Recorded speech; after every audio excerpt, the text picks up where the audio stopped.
I'm Grace Hart, 30 years old, and I work as an electrician here in Los Angeles. My life's pretty simple. I live in a small apartment near Venice Beach, close enough to smell the ocean breeze every morning, and I've spent years building it up by my own hands.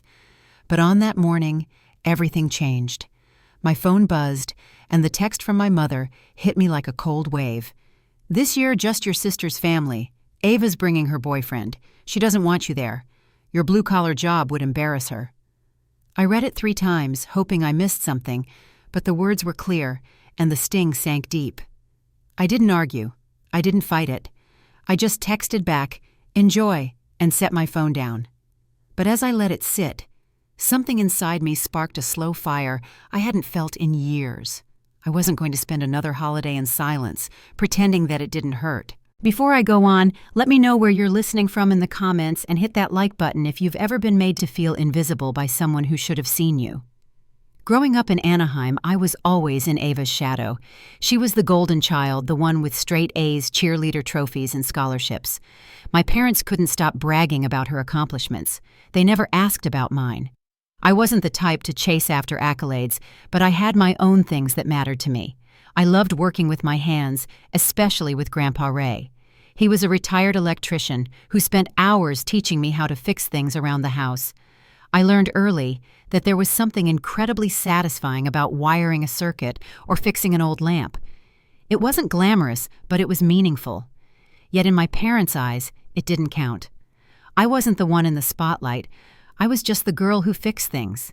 Ava was everything they wanted, and I was just a footnote. Every Christmas she got presents that shimmered gifts I could never have imagined. I remember one Christmas when I was 14. Ava received a silver Tiffany necklace, dainty and perfect. My gift, a $10 Starbucks gift card. My mother's voice was full of pride as she handed it to me, saying, "Don't make a mess in the living room this year." I tried to smile, but it didn't reach my eyes.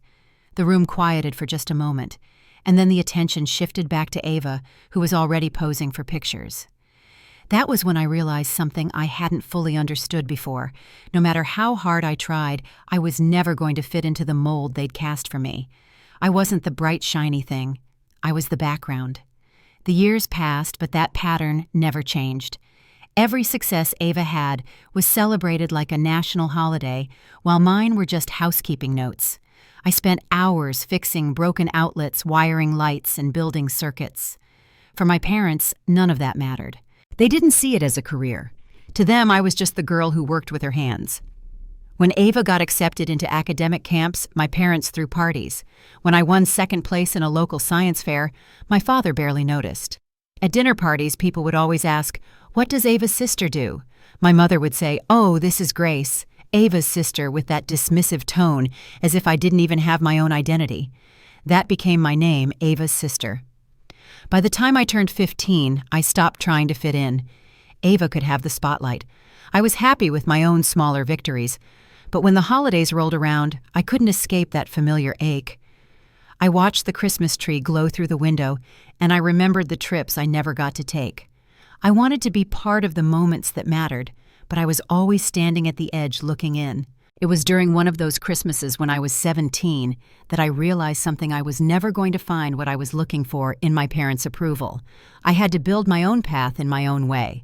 So I quietly enrolled in a local trade program, and while Ava was off preparing for college applications, I was learning electrical theory safety codes and load calculations. I applied for a scholarship, and when I got in, I showed my parents.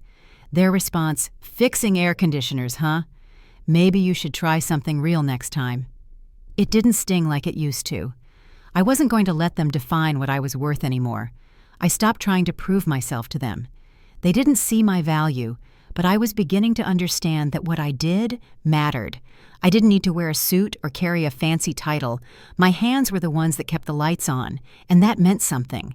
But even as I embraced the work I did, I couldn't shake the desire for something more. I wanted to be seen by my family, to have them look at me and say, "You did well." Yet year after year, I was still just the girl who fixed things, the girl who wasn't good enough to be a part of their perfect world. And as Christmas approached that year, I had no idea that the message from my mother would be the spark that would change everything. The message from my mother echoed in my mind all week. This year, just Ava's family. She doesn't want you there. Your blue-collar job would embarrass her." It felt like an old wound reopening one I thought I had learned to ignore. But this time, it was different. This time I wasn't going to let it slide. It wasn't just about not being included in their holiday plans. It was the quiet, everyday rejection that had defined my relationship with my family for years. I wasn't the one with a prestigious career, the one my parents could brag about at dinner parties. I was the one who worked with her hands, who made a living fixing things, whose worth seemed to be measured only by how much dirt I had on my clothes. I spent the next few days replaying that text in my head, trying to make sense of it. I hadn't even been asked. Ava's boyfriend, someone I had never even met, was apparently more important to them than I was. I remember feeling that familiar ache in my chest, the one that made me question my place in their world. Ava. My little sister had always been their shining star, the one they could proudly display to the world. I'd always been in the background, quietly doing what I could to make things work, while she moved forward collecting accolades. And no matter how hard I tried, it was never enough for them to see me as more than Ava's sister. I grew up watching them fawn over Ava, her every achievement celebrated like some grand accomplishment. She was the perfect daughter, straight A's head of the cheerleading squad, and the future lawyer they had always dreamed of. As for me, I was the one who spent afternoons with Grandpa Ray learning the electrical trade. While Ava spent hours studying for exams or practicing her routines, I was getting my hands dirty, fixing lights and learning to wire circuits. I had always been proud of my work, but it was never enough to impress my parents. One Christmas when I was 14, Ava unwrapped a Tiffany necklace, shiny and beautiful, and my parents couldn't stop talking about how proud they were of her. I sat there holding my tiny gift, just a $10 Starbucks gift card, and forced a smile. I remember trying to make light of it, but the weight of the moment sank deep. No matter how much I tried to prove myself, I would never be the one they celebrated. They never said it outright, but it was always there in the way they looked at me. I was the one who fixed things, not the one who was admired. It became a pattern. Every year the same treatment. Ava would shine and I would be forgotten. Her successes were celebrated in grand ways, while mine were brushed off. I remember when I won second place at a local science fair for building a homemade circuit board. Mom baked cookies for the whole neighborhood when Ava got into a prestigious academic camp. When I shared my news about the science fair, all my dad could say was, "That's nice, sweetie. But maybe you should try a real competition next year." Every interaction with them felt like that small, insignificant. I tried so hard to fit into their version of success, but I couldn't. And deep down, I knew it would never change. No matter how hard I worked, how many hours I spent perfecting my craft, I would always be the overlooked daughter. I stopped trying to fight for their attention, for their approval. Instead, I focused on myself. I poured everything I had into the electrical trade, the one thing that brought me peace, even if it never brought me the recognition I longed for. By the time I was in my late teens, I had come to terms with the fact that my parents would never see me the way I wanted. I had accepted that their love and pride were reserved for Ava. When I turned 17, I quietly applied for a partial scholarship to a local trade school for electrical and HVAC systems. I didn't ask for their support. I didn't even tell them about the application. When the acceptance letter came, I showed it to them at dinner, hoping for even a flicker of pride. But all they could say was, "So fixing air conditioners, huh?" That was it. I remember feeling a sting, but it wasn't a surprise. At that point, I had stopped seeking their approval. I was on my own path. While Ava prepared for college, my parents threw parties celebrating her achievements, and I quietly worked nights and weekends to pay for school learning the trade I was so passionate about. My accomplishments, my victories were nothing more than afterthoughts to them. And it was then that I realized if I was ever going to be seen, it wouldn't be by them. I would have to make a name for myself away from their expectations. I kept pushing forward, focusing on my work. I spent hours studying electrical theory, wiring safety codes, and getting certifications. Slowly, I began to build something for myself. My first few jobs were small, replacing old electrical systems in rundown buildings or wiring new homes. But as time went on, I grew stronger in my trade. I was good at it, and I began to take pride in the work I did. My hands, calloused and worn from years of labor, were creating something real, something tangible. And for the first time, I felt like I mattered. But despite all that, the rejection from my family still stung. I was building a life for myself, but it was a quiet, solitary journey. I couldn't shake the feeling that no matter what I achieved, it would never be enough for them. That feeling was always there, simmering under the surface. And now this Christmas, it was happening again. I wasn't even invited to the holiday gathering. It wasn't a surprise, but it still hurt. I thought I had grown past the need for their approval, but I couldn't help but wonder, why couldn't they just see me? Would I ever be enough for them? The worst part wasn't just the exclusion, it was the ease with which they did it. No questions, no hesitation. Ava's boyfriend, someone I didn't even know, was more important to them than their own daughter. And as I sat with that sting, something inside me began to shift. I wasn't going to let this holiday be like the others. I wasn't going to sit alone feeling invisible. This time, I was going to do something about it. I began making plans. I wasn't going to wait for their approval anymore. I had my own life, my own home, my own table. This Christmas, I was going to invite the people who had always been there for me, the ones who didn't measure success by titles or appearances, but by who you are. It wasn't going to be a Christmas of perfection. It was going to be a Christmas of realness. And maybe, just maybe, it would be the one thing I had been searching for all these years, a place where I finally belonged. The phone call to Aunt Linda came first. I wanted to make sure I wasn't imagining things. I needed to know if it was just me. As she picked up, I asked, "Did you get Mom's invite this year?" There was a pause on the other end. No, I didn't. She said they wanted to keep it small. I guess that means Ava and her boyfriend, huh? I nodded, even though she couldn't see me. I wasn't the only one. My family wasn't just excluding me. They were excluding anyone who didn't fit into their perfect little world. It was then that something inside me clicked. I didn't need to keep begging for a seat at their table. I had a table of my own now, and I wasn't going to wait for their permission to use it. The decision to invite my family, or what was left of it, to my beach house was the first real act of defiance I'd made in years. At first, it felt almost surreal to be planning something so big, something I had built all on my own. The house was a symbol of everything I had worked for, everything I had been told wasn't enough. I could almost hear the doubt in my parents' voices, the way they'd brushed off my accomplishments over the years. But now I wasn't going to hide them. The calls to Aunt Linda and Grandma Helen were the first steps. I still remember their reactions, surprised but thrilled.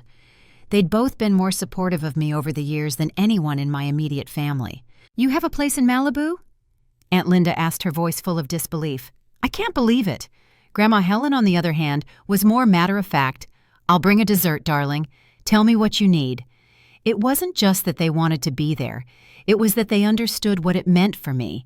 They'd seen the quiet moments, the years of hard work, the exhaustion.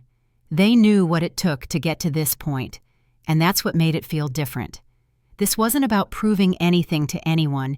It was about creating something that no one could take away. I started making a list of who to invite. At first, I was careful. I didn't want to stir up any trouble, didn't want to go too far outside the circle. But as I thought about it more, I realized I didn't need to play it safe anymore. I added more names: Uncle Jim, my cousin Rachel Eli from Chicago, who hadn't been to any family gatherings in years because he couldn't stand the tension with Ava. And then there was Mr. Dawson, my old shop teacher, who always encouraged me, and Mr. Alvarez, the carpenter, who taught me how to use power tools without flinching. These were the people who had seen me for who I was, who understood what it meant to work hard with your hands. By the time I hit send on that message, I had nearly 20 names on the list. They weren't the perfect family members my parents had in mind. They were the ones who had never judged me, who had always accepted me for what I was and who I had become. The message read, "Christmas Eve, Malibu, my place. No gifts, no pretense, just good company. Bring whoever you want." And just like that, my home was no longer just a house. It was a place for people who had been pushed aside for too long. The days leading up to Christmas were a blur of activity. I didn't just want to throw a dinner, I wanted to create and experience something real. I wasn't going to serve up polished artificial meals or display any form of perfection. I wanted to make it feel like a family gathering that was raw, imperfect, but full of life. I spent hours sourcing ingredients from local farms, picking up fresh citrus for a coastal twist on traditional dishes, and calling Chef Marisol to work on the menu. Her excitement over the phone made me feel like I was doing something right. She didn't need to be convinced to make the meal. She understood exactly what I wanted. The house itself was already perfect in its own way. The decor was simple, understated, a reflection of me, my style, my life. I gathered driftwood from the beach and shells that I washed and dried in the sun. Olive branches and eucalyptus leaves lined the tables, and golden candles were scattered throughout the rooms. When I finished the setup, the house felt alive. It felt like a place where people could come sit down and finally feel like they belonged. For the first time in my life, I felt at peace in the space I had created. When Christmas Eve finally arrived, I woke up early, the house still dim from the first light of day. The Pacific outside was calm, reflecting the pale blue of the sky. I stood on the deck for a long moment, taking it all in. It wasn't about revenge. It wasn't about proving a point. It was about giving myself and everyone else a place where we could just be. I wasn't going to wait for anyone else to see it. I had already built something better than what I had ever imagined. As the sun started to set, I could hear the first few cars crunching up the gravel drive. The house, still glowing softly from the golden lights I had strung across the deck, felt like it was finally complete. The first to arrive was Aunt Linda, her scarf fluttering in the wind, and then Rachel with her kids laughing and running to the door. The noise was contagious. Eli arrived next, and I could already hear the guitar case in the back of his car. It was starting to feel like a real Christmas, not the kind that's staged for social media or for family photos. This was the kind of Christmas I had always imagined, and it was happening because I had made it happen. Over the next few hours, the house filled with conversation, the sounds of laughter and music mixing with the distant crash of waves below. Chef Marisol and her team worked tirelessly in the kitchen, plating dishes, making sure everything was perfect. There was a kind of rhythm to it.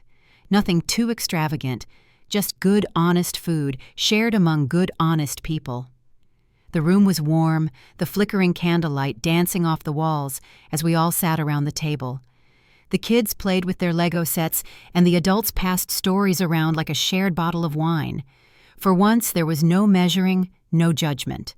We were all equal at that table. At one point, I looked across the table and I saw something I'd never seen before, a real family dinner.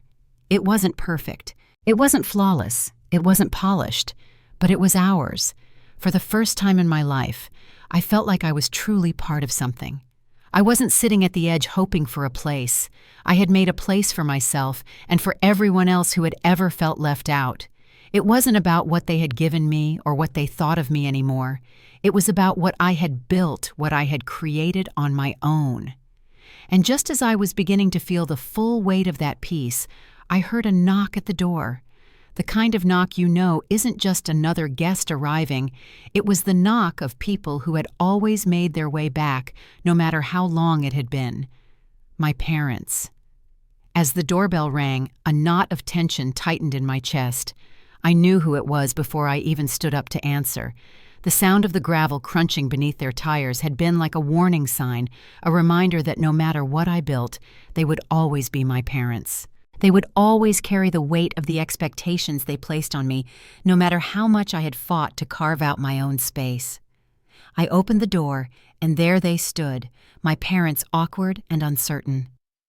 My mother, Denise, looked around at the house with wide eyes, her expression hard to read, a mix of surprise and perhaps something else I couldn't quite place. My father, Robert, stood next to her, hands in his pockets, the usual guarded expression on his face. And behind them, Ava, always poised, always perfect, held the hand of her boyfriend, Lucas. He was tall, quiet, dressed neatly, but without any of the pretension I expected. His presence was a sharp contrast to the stiff tension I could already feel in the air.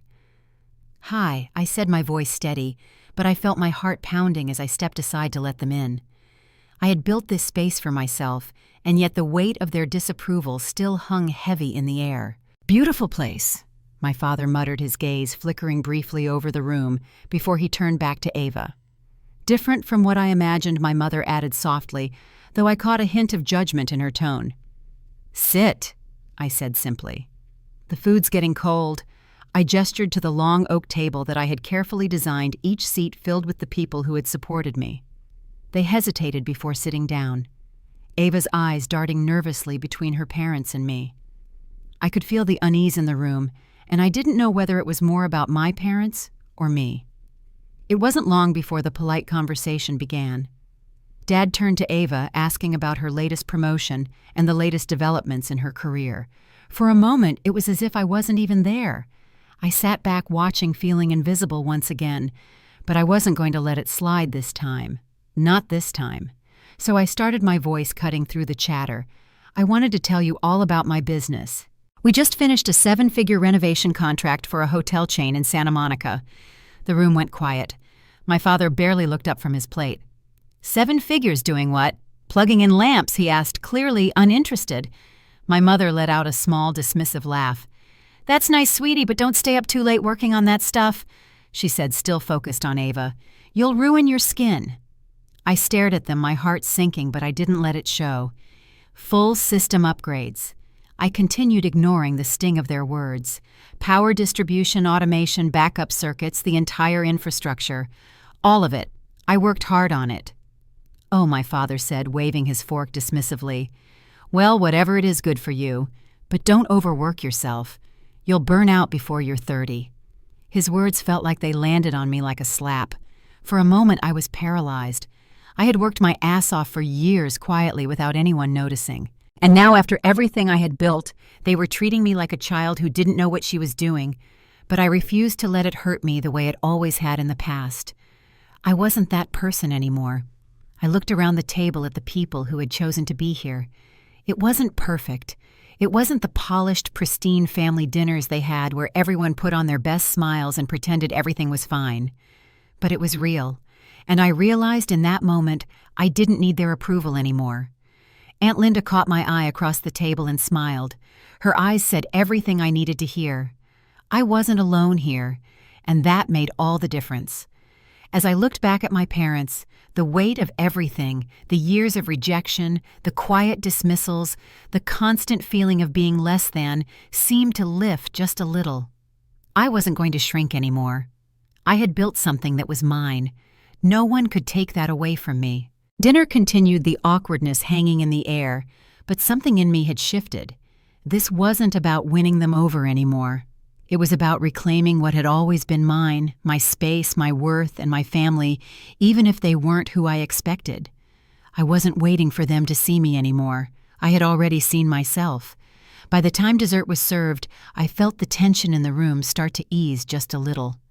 My parents had stopped asking about my electric work, and instead they made small talk, still hesitant but there.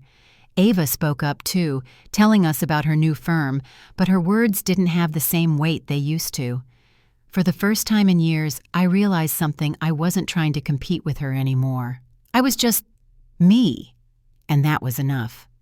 When the evening was drawing to a close and the last of the guests started to leave, something shifted in the atmosphere. My father stood up and walked toward me. He placed his hand on the back of one of the chairs at the table, but he didn't sit. For a moment, neither of us spoke. "We'll try to earn it," he said quietly. And in that moment, I realized that the door was open. He hadn't apologized. He hadn't even said the words I had always wanted to hear. But it didn't matter. The silence between us wasn't a wall anymore. It was something softer, something that might one day become more.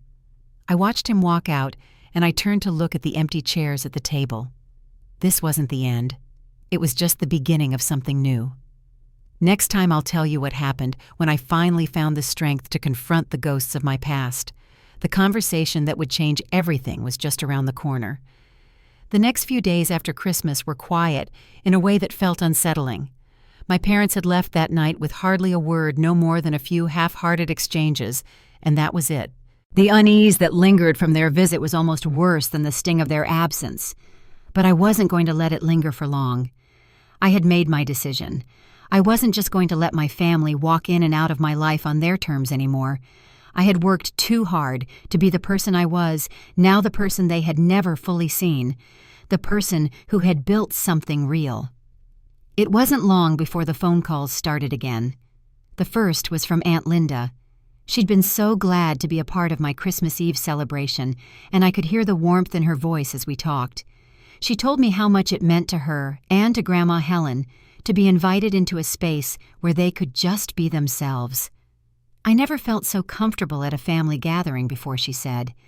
That meant more to me than she could know. To hear it from someone who understood the importance of that evening was a validation I hadn't realized I needed. But it wasn't just about making my family feel included. It was about me finally feeling seen in my own life. I wasn't going to back down now. The house was mine, and so was the life I was building. Over the next few weeks, I put my efforts into making sure everything ran smoothly for the next step of my business. Salt and Light Electric was finally growing in a way that felt real. I had landed some big contracts work on commercial buildings, hotels, and a few small offices. The most significant was a 6-month renovation project for a boutique hotel on the coast, my first big break, as I like to call it. It felt good to finally see the numbers I'd worked for all those years on paper, but the work was grueling, the hours long, and every day felt like a test of my endurance. But I didn't mind it. There was something deeply satisfying about knowing that every building I worked on, every new system I installed, was part of something I had earned. It didn't matter that I wasn't making headlines or getting flashy accolades. The value was in the work itself. Even when I was exhausted with sore muscles and late nights, I felt like I was walking in my purpose. I realized that my business was no longer just about the physical work. It had become a symbol of my independence, my refusal to let anyone define me by what they thought I should be.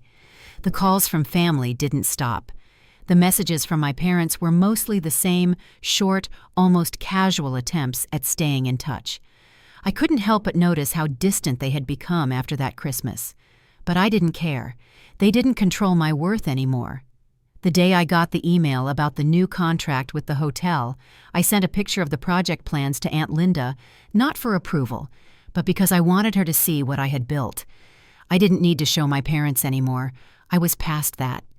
By the time February rolled around, I felt like everything in my life was coming together. I had a small team now, a few electricians who worked for me on different projects.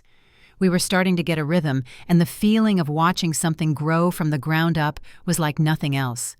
But even in the midst of the success, I couldn't shake the feeling that something was missing. I had finally stopped trying to win my parents' approval, but I still wished for something more, for some acknowledgement of what I had accomplished. I wasn't expecting a grand gesture or an apology. I didn't need that. But I couldn't help but wonder what it would take for them to see me for who I really was. I wasn't asking for a seat at their table anymore. I had my own. But it would have been nice to feel like they finally saw the person I'd become. It was one evening after a long day on the job site that I decided to reach out. I didn't expect much, but I felt that familiar pull to reconnect. I called my mom. "Hey, Mom," I said, trying to sound casual. "How's everything?" Her voice was flat, the same distance that had grown between us over the years. "Everything's fine. How's work going?" "I signed a contract today," I said, trying to keep the pride from creeping into my voice. "A hotel in Santa Monica. It's a big project." There was a pause. Then she sighed. "That's nice, sweetie. I hope it's not too much for you." I could feel the familiar sting, but I swallowed it down. "It's fine. I'm good." She was about to say something else when I cut her off. "Mom, I just wanted to let you know that I'm doing well. I'm proud of what I've built. I didn't say it to get praise. I just needed her to hear me, to see me for once." There was another long pause before she answered, her tone softer now. "I know you are. We just don't always see eye to eye. You know, I knew she wasn't apologizing, and I wasn't waiting for one. But I also knew this conversation wasn't about fixing things. It was about me standing my ground and saying the words that I had never said before, that I was enough just as I was. I didn't need to be Ava. I didn't need to be anyone else. "Well, Mom," I said quietly, "I'm not going to be waiting around for anyone's approval anymore. I'm happy with what I've built." "Okay, sweetie," she said, the words still distant. "Take care of yourself." And with that, the call ended. I didn't feel angry. I didn't feel sad. It was just done. The relationship I had fought for wasn't one I needed anymore. It didn't mean I didn't care for them, it just meant that I could live my life without waiting for them to give me permission. As I hung up, I looked out at the ocean from my living room window. It was just as peaceful as it had been when I first arrived here, but something had changed. I felt more in tune with the world around me. I wasn't seeking approval anymore. I was seeking peace, and I was finally finding it. But there was still something inside me that couldn't let go of the past. I had built my future, but the ghosts of my family lingered just outside the door. And for the first time, I knew that it was time to face them on my terms. The phone rang late one evening, the kind of call that signals something significant. It was from my mom. For the first time in months, her voice sounded different, softer, like she was searching for something, some kind of bridge between us. "Grace," she said quietly, "we need to talk." I wasn't sure what to expect, but I knew the conversation would be difficult. I hadn't spoken to them much since Christmas. My relationship with my parents had always been strained, especially after the holidays, but this felt like something different. This time I wasn't the one avoiding them. I hadn't called them. They had stayed away from me, and now my mother was reaching out. "I know we've had our differences," she continued, her voice more tentative than I had ever heard it. "But I've been thinking a lot about what you've said. About everything, really. And I want to hear you out. You've been so quiet for so long. I think I've missed a lot." I stayed silent for a moment. It was hard to trust that anything had truly changed, but part of me wanted to believe it. I wasn't the same person I had been before. I had finally made a life for myself. The last thing I wanted was to go backward. But I also realized something. This was the moment I'd been waiting for, the chance to set things right in a way I never had before. "Mom." I said the words coming more easily than I expected. "I'm not going to apologize for what I've built. I'm not the person you wanted me to be, but I'm not sorry for that anymore." The pause on the other end felt like 1,000 years. I could practically hear her weighing what I had said, processing the words in a way that seemed almost foreign to me. My whole life I had waited for her approval, for her to see me, for her to be proud of me. But this time I was done asking for it. "I'm proud of you," she said, and for the first time in my life I believed her. The words were quiet, but they felt like they meant something. It wasn't much, but it was more than I had ever gotten. "I was scared, Grace, scared that you wouldn't fit into the life I had imagined for you. But I see now. I see that you've created something of your own, and it's good." The weight of her words hit me in a way I hadn't expected. I had never really let myself believe they could be proud of me.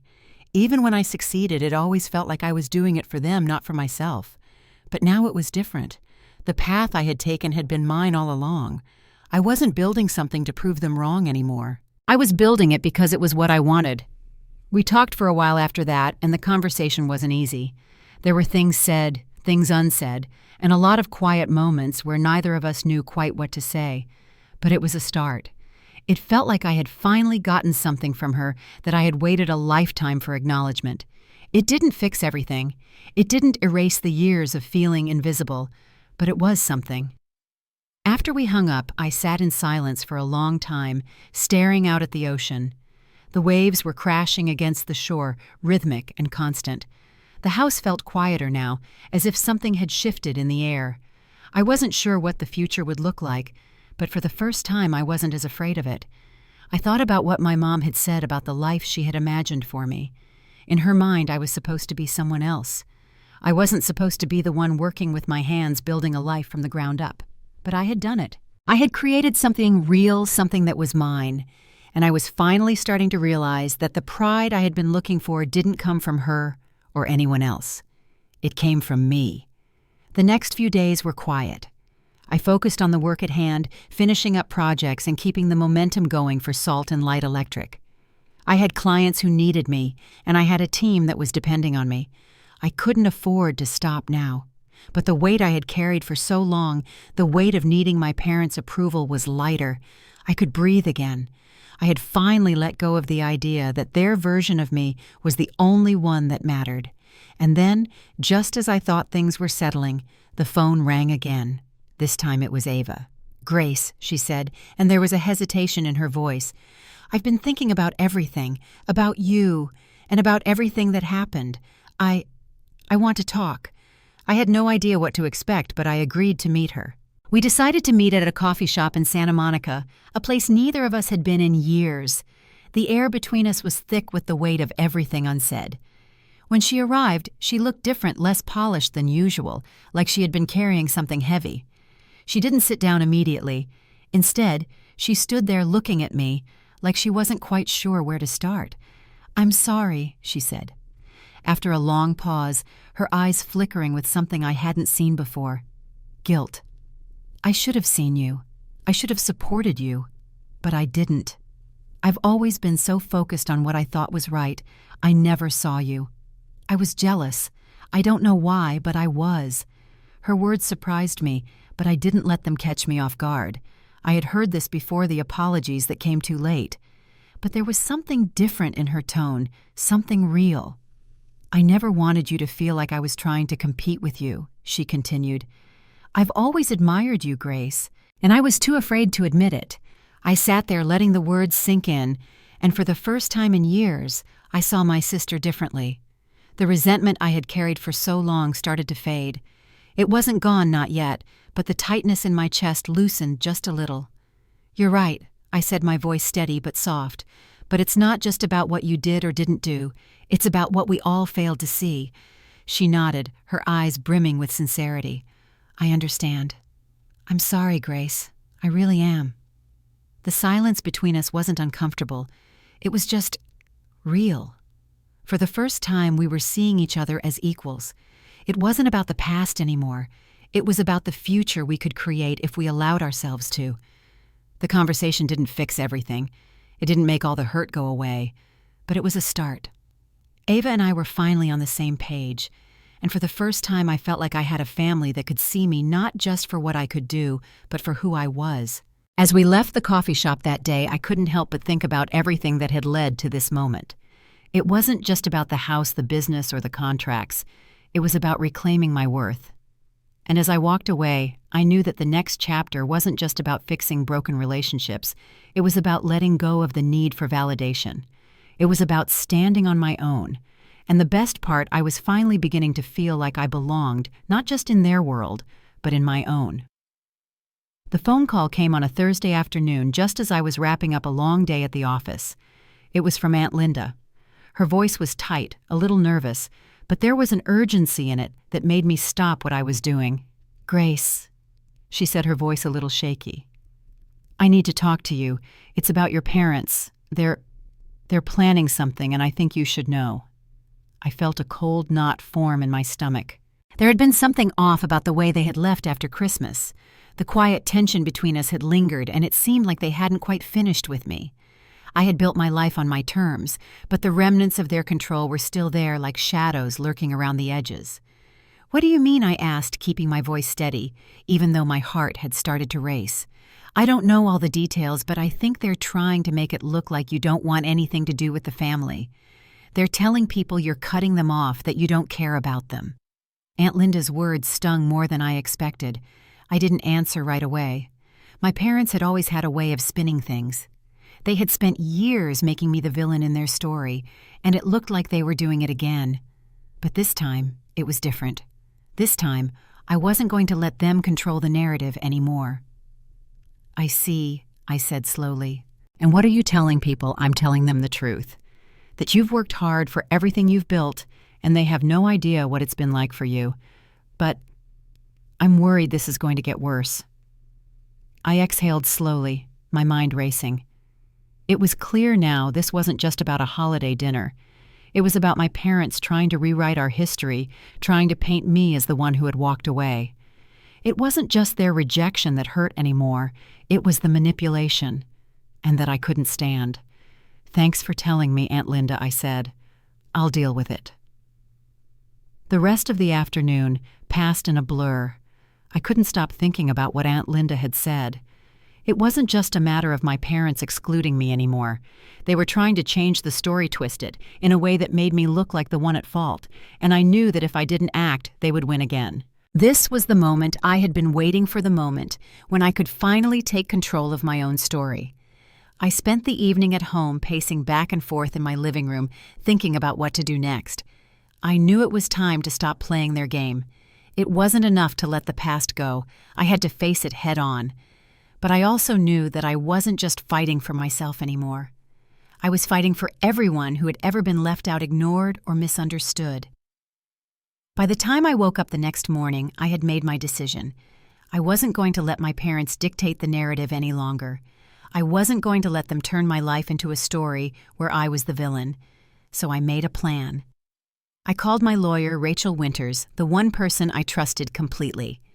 She had helped me navigate the business side of things for years, and now I needed her help with something far more personal.